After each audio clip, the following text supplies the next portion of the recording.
Hello, chemistry students, and welcome to your first practice lab, the 8 solutions lab. The name doesn't mean there's 8 different solutions to the problem. It means that we're going to use 8 different solutions, in other words, 8 different chemicals dissolved in water during the course of the lab today. Now, all you're going to have to do at the end is upload to me 8 little pieces of information. I'll explain that in part 2. But during part 1, we're going to talk about how we can systematically approach this problem. All right, so the first thing we need to do, if you haven't already done that, is pause the video, go and get the handout. Have it up on your computer or however you want to use that. There is a handout for the 8 solutions lab. And on it you will find 8 chemicals listed. Those 8 chemicals have formulas and names, and they're also lettered in lowercase, A, B, C, D. So what we need to do is combine those chemicals in pairs. Right? So chemical A plus chemical B, chemical A plus chemical C, B plus A, and so on. So we need to observe them. And I'm going to show you a little setup that we can use to quickly and easily observe and compare these, and then also quickly and easily clean up. All right, so let's get started. This lab is about observations. I want you to make clear observations. Now, you're not going to turn in your observations, but you're going to use them. You can write them on anything that you want or type them however you want to record them. But you need to record details. That's going to be very important as I see in part 2 whether your observations will work to solve the problem or not.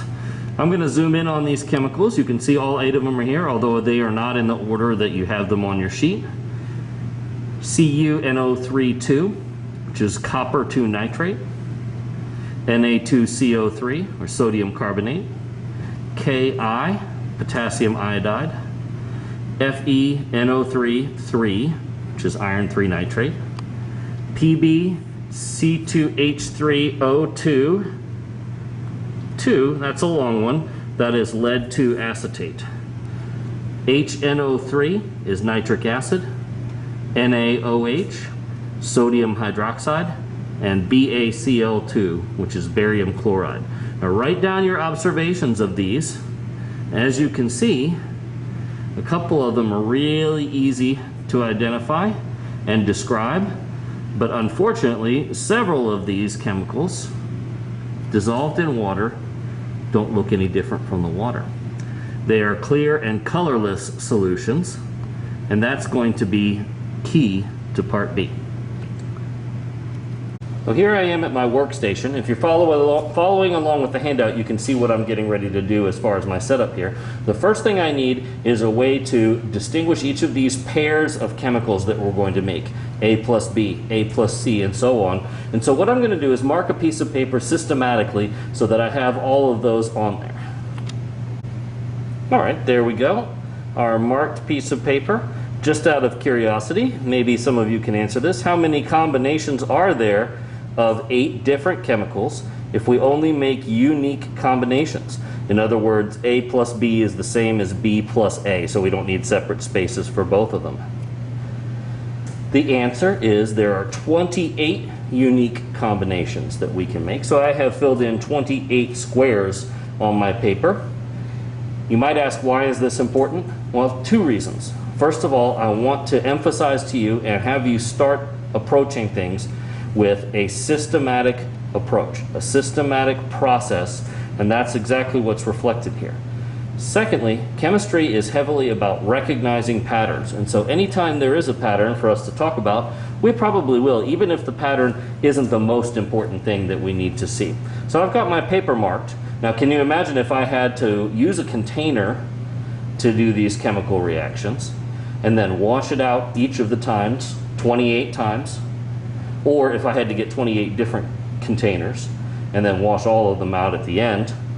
That's very tedious, so I have a better way.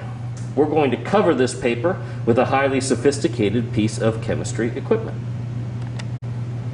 Plastic wrap, great product. We're not going to talk about how long it took me to wrestle that into place nicely and cleanly. You'll see that this has an extra benefit a little bit later on as well. All right, so let's start making our combinations. And what we're going to do is we're going to put 2 drops of each chemical in each square. All right, so that's 2 drops of A and 2 drops of B. using the key that's in your handout. A is nitric acid, which is right here. And I'll put 2 drops of it. And I'm going to, again, systematically, I set this up so that A is all the way across the top row here. So I'm going to go ahead and put my 2 drops of A in each of these.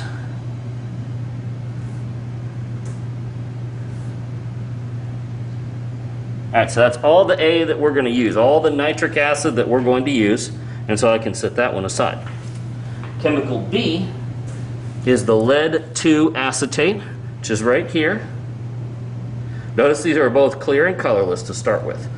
Right, so here's our first combination, A plus B.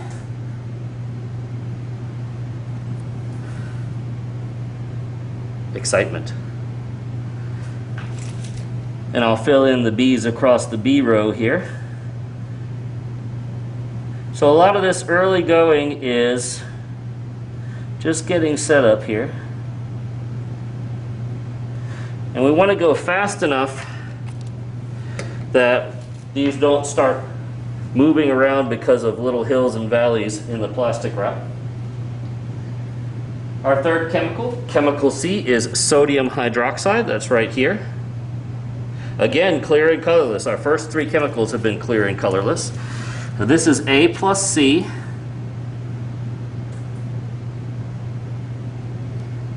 And this is B plus C.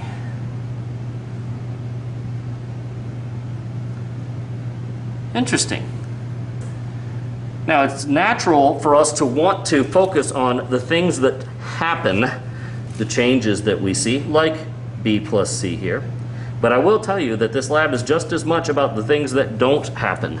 That can be a key to your final answers in part 2. Here's all of the C's.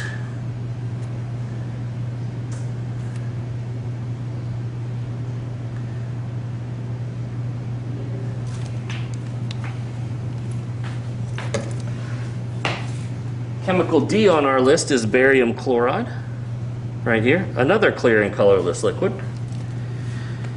We'll make a few combinations here. A plus D.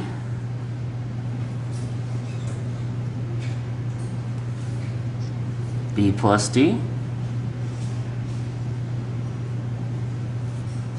And C plus D. All right, so in a diagonal here, we made those 3. Record your observations. And then D and E.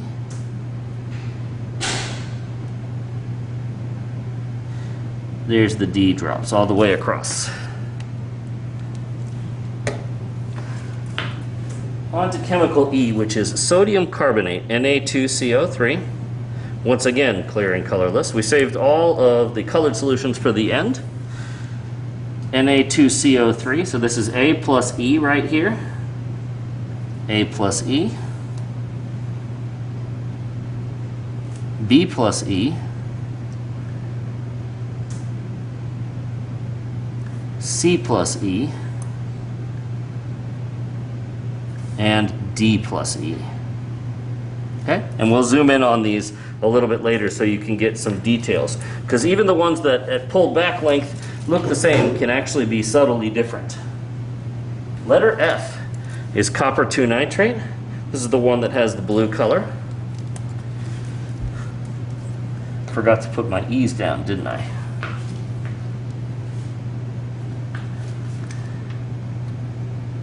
I violated my own systematic procedure, or almost did.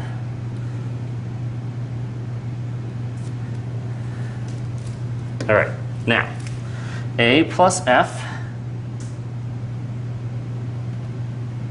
right here. All right, so let's look at this real quickly. I think it's real important to make this point. All right, this is what the copper 2 nitrate looks like originally.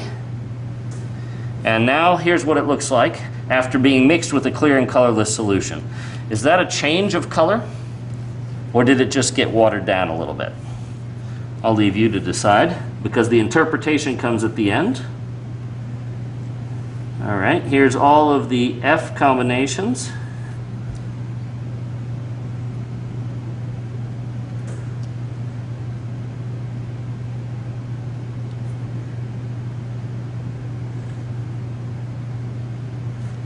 All right. Oops. That was supposed to be 2 drops. All right, so I did A plus F, B plus F, C plus F, D plus F, and E plus F. 2 more chemicals to mix. Potassium iodide is our penultimate chemical. It's the yellow one. Combine it with A, B, that's my favorite one, C, D, E, and F.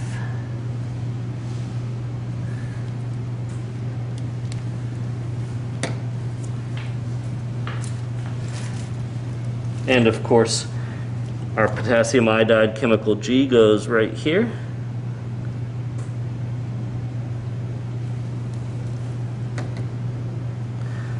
All right, so we're almost done. Our final chemical is Iii Nitrate. And one of the purposes of this lab is to briefly introduce you to a variety of chemical formulas and names, or perhaps to review that if you've had some study in that area before. All right, so chemical H. That's A plus H. B plus H. C plus H. D plus H. E plus H.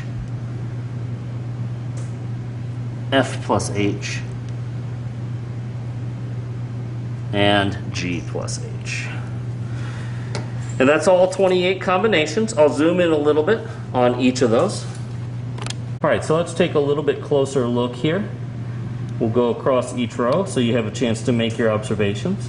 A plus B, A plus C, A plus D, A plus E, A plus F, A plus G, and A plus H. Feel free to pause the video at any point if you need to write down your observations. BC, BD, BE. Right, I'm going to zoom in just a little bit on BE. There. Sort of an interesting thing right there. It is cloudy, almost like a bubble within a bubble. B plus F, B plus G, which produces the prettiest color of the lab, and then B plus H right there. That's a stray drop at the end. Row C, C plus D. So again, notice the cloudiness. That's clear, that's cloudy. Clear and cloudy are not colors. Clear isn't a color. Clear means you can see through it. Colorless would be the color. Look at this one, and it's interesting to note that the puddle spreads out. C plus F, another bubble within a bubble, blue this time. C plus G, cloudy and white. C plus H. And please note that I am not necessarily verbally pointing out everything to you that you might need to write down. D plus E.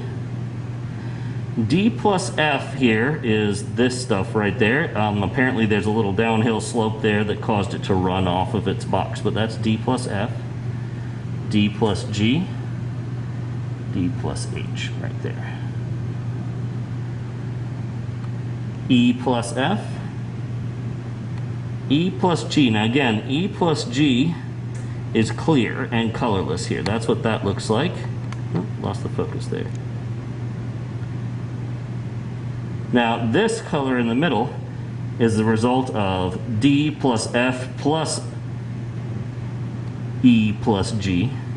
Those 4 chemicals all mixed together, and that has no bearing on ours, but it kind of shows what happens when they commingle. Here's E plus H.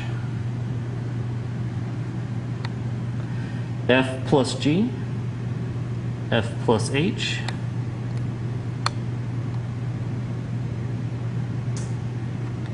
and finally G plus H.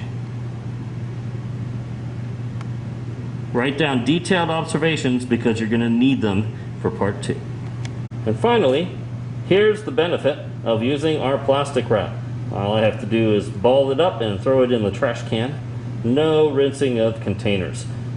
And as you go through your chemistry labs, you'll appreciate the value of that. That's it for part 1. Switch to the part 2 video and make sure you have your handout with you because it provides you with guidance and some pointed questions that will help steer you in the right direction. But in the end, all you have to do is upload a little bit of text to the page on Canvas for this lab.